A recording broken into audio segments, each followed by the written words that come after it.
I just went on a date with a guy who tried to rob me. I can't possibly tell anyone I know about this story, so here it goes. 2 years ago, I returned home from my father's funeral. As soon as I opened the door to my apartment, a guy holding a crowbar came out from my kitchen holding my TV. I live in the city, so robberies are common. The guy began shouting at me and he clumsily dropped my TV and began holding the crowbar like it was a baseball bat. I was so stunned at what was happening that I didn't move. The guy screamed at me to empty my pockets. From the stress of the last few days with my father passing away, I simply started crying. Not out of fear of what was happening, but because this was the worst time of my life. The worst moment. The worst minute and second. While crying hysterically, I gave the guy my wallet. I just sat on my floor and hugged my knees and told him, through my tears, to take whatever you want. He hesitated and looked down at me. He dropped my wallet and sat down beside me. Immediately, he began to comfort me. He began to apologize. He put my TV back on the table and told me it wasn't damaged. He told me that he lost his job and that his mom needed medicine that he couldn't afford and that they were homeless. He told me all of this while I just wailed. I cried for my father, who is lost. I cried for my future, for it was uncertain, and I cried because my home had been intruded on most violently. For a good 10 minutes, I sat on the floor with a guy who had every intent to rob me, telling me that it would be okay and that he was sorry. He begged me not to call the police. I just started screaming at him to get out. He ran away so fast that he left the crowbar. I threw it after him as he ran down the street. 2 days later, I came home from work and he was sitting in front of my door. I was so terrified that I pulled out my phone, but he had this look on his face of I'm not sure how to describe it, remorse, regret. He told me that he told his mom what he did, and his mom made me some soup. He handed me this tiny bowl wrapped in tinfoil. Again, I was stunned and overwhelmed, and angry that I slapped the bowl out of his hands and it shattered on the floor. I told him to leave or I was calling the police. He left. I remember he looked upset. I left the soup and shattered bowl outside my door, almost as a warning for him to not come back. About 3 months after that, I got a note in my mail slot from the guy. He told me his mother had passed away and that he was no longer homeless and that he had a job. He wanted to repay me for breaking into my apartment. He wrote down his address and told me that I was welcome to break into his place if I wanted, but he didn't have much stuff. This all overwhelmed me. I threw away the letter, but I remembered his address. I remember walking by there one day, out of curiosity. It was a ratty apartment building across the city. He was walking up to his room and he saw me. He waved. I turned away and left. He ran after me and apologized again. Told me that he never meant to do what he did. He showed me the program from his mother's funeral that he kept in his wallet. He wasn't lying, she was real. He was real. He was a real person. I don't know what it was, but I believed him. We slowly began to grow together as people. I can't describe it. After a year of maintaining communication and learning about who he was, he enrolled in a local community college and began taking courses to earn credits before applying to university. I helped him study for his history class a lot. He's great at math and science, though. I never invited him over to my apartment, however. No matter how much I got to know him, I was still afraid of him. And he knew that. He knew that I couldn't trust him. But tonight, we went out for coffee because he said he had an exam in his World Civ class. When I got there, he said he forgot his book. We just talked for a bit, we laughed, and then he told me he wanted to cook for me. On a whim, I decided to invite him to my apartment. After picking up some things from the grocery store, he came over. I was so nervous that I was shaking. He noticed, he squeezed my hand, and then he made dinner. It was amazing. We talked, we laughed, we sat on the floor and watched a movie on the TV he tried to steal. We made jokes about it. And then he told me that he missed his mom. I hugged him. Then he left. I don't know what I feel, but I do know that I can't give up on people anymore. Some people just have a shit end of life. Maybe things have a way of working themselves out.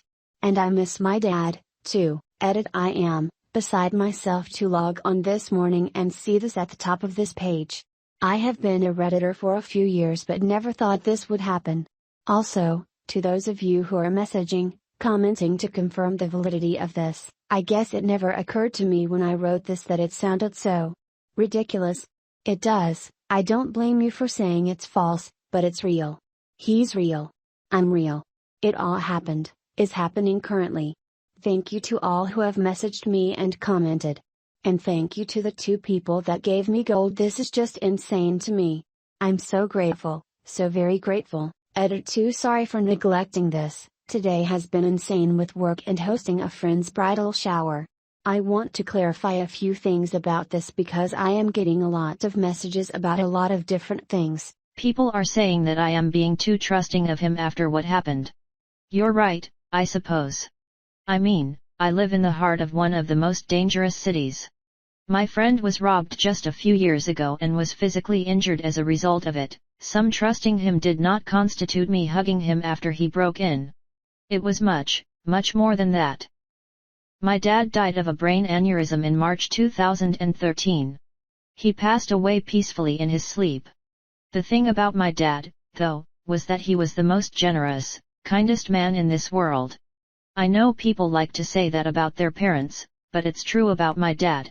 When I was 4, I remember him giving these guys a ride from prison. They were released after serving their sentence but had to walk to get to where they were going. My dad picked them up, had them hop in the back of his pickup truck, and took them home.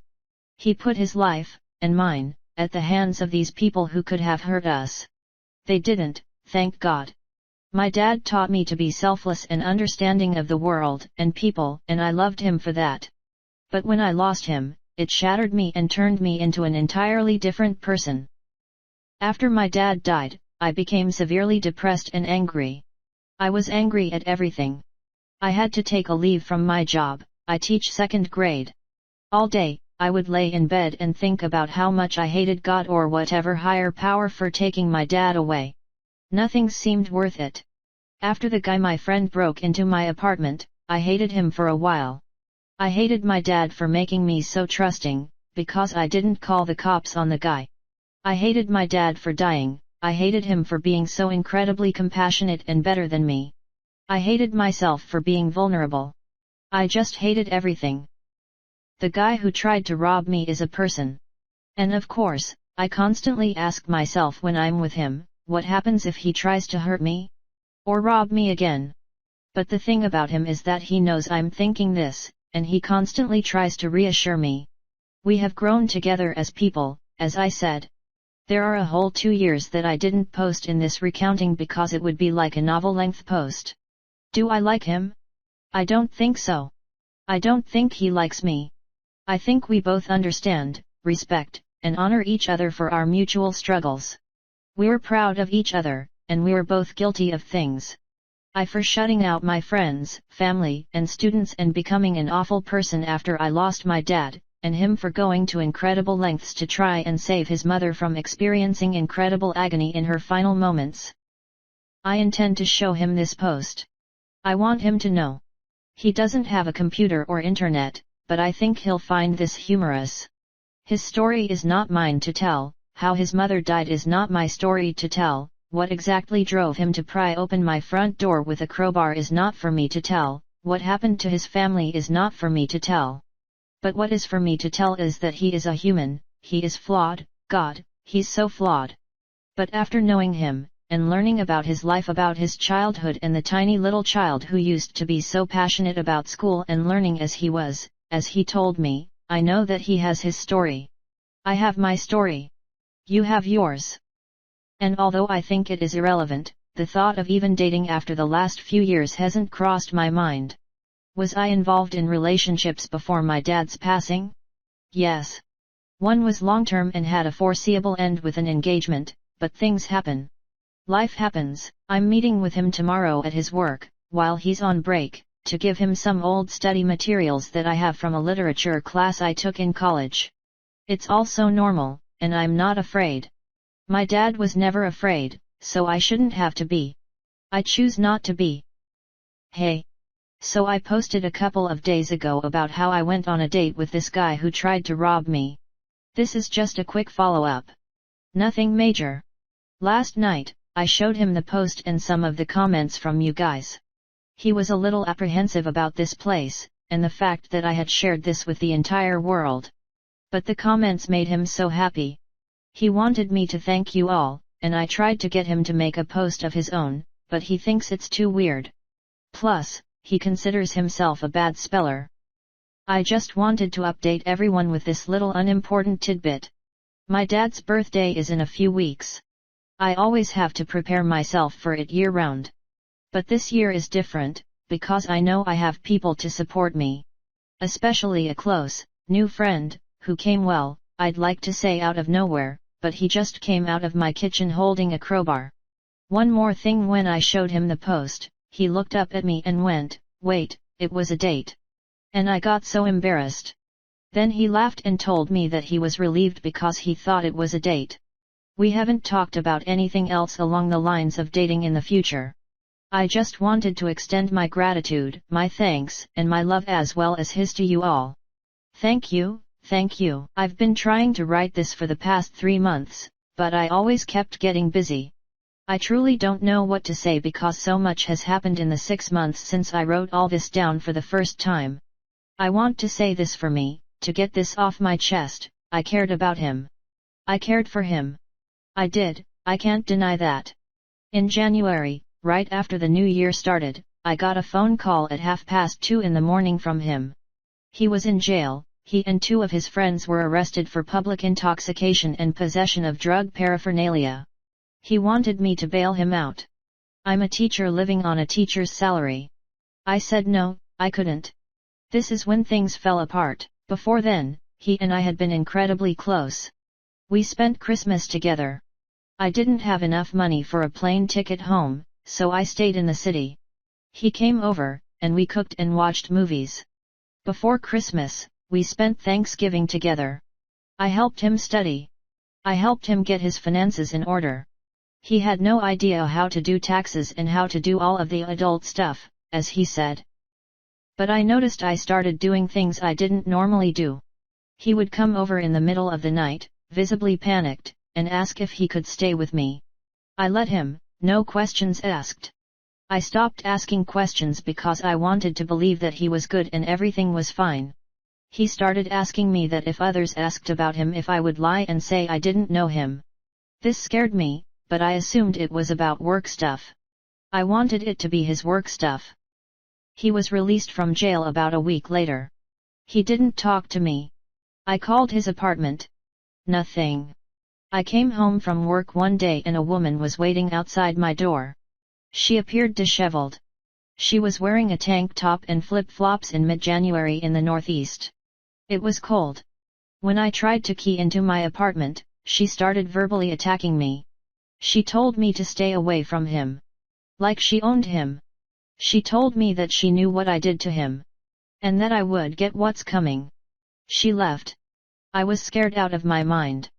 Before calling the police, I decided to call his apartment one last time. He answered. I told him about the woman. He apologized and said that he was seeing her. He didn't intend for her to come over and interfere. But that led me to another question: how did she know where I live? And how many others had he told where I lived? He hesitated before answering. I remember that. He just said he was sorry. I immediately packed an overnight bag, grabbed my most valuable items, and went to stay in a hotel. I used my credit card, my only in case of emergencies card. Because I no longer felt safe, because of him. I came back to my apartment the next day. Everything was fine. He came over to apologize. I told him to get out. I started crying. When I'm angry, I cry. He tried to hug me, but I remember picking up a piece of wood. I had a dismantled IKEA shelf, to protect myself. I demanded to know what he was doing. He told me he was selling drugs. He told me that he had to do it because he knew people that would hurt him. Lies. I guess. I don't know.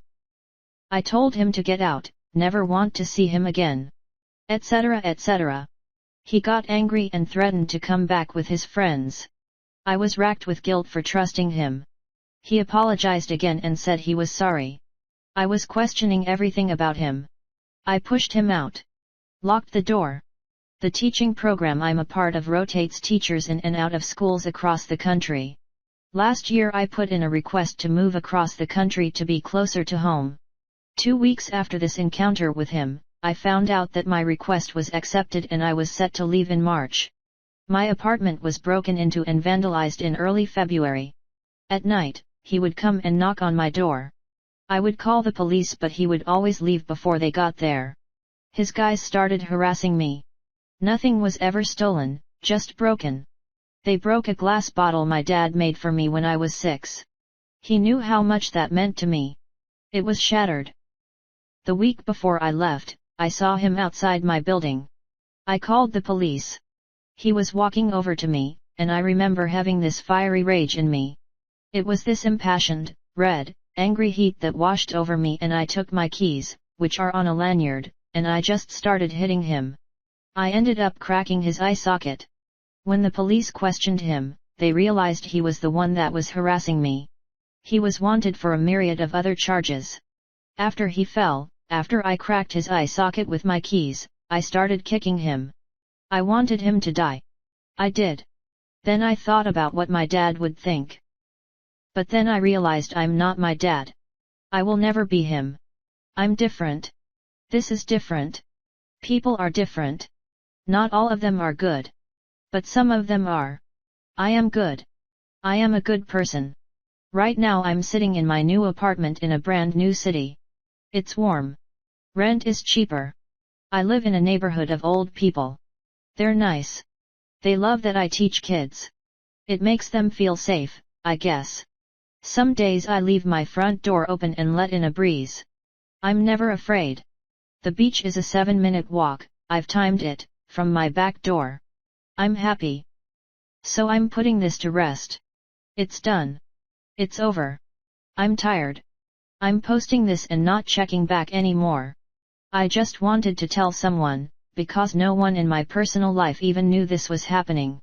I still can't believe it happened. But it did. And it's done.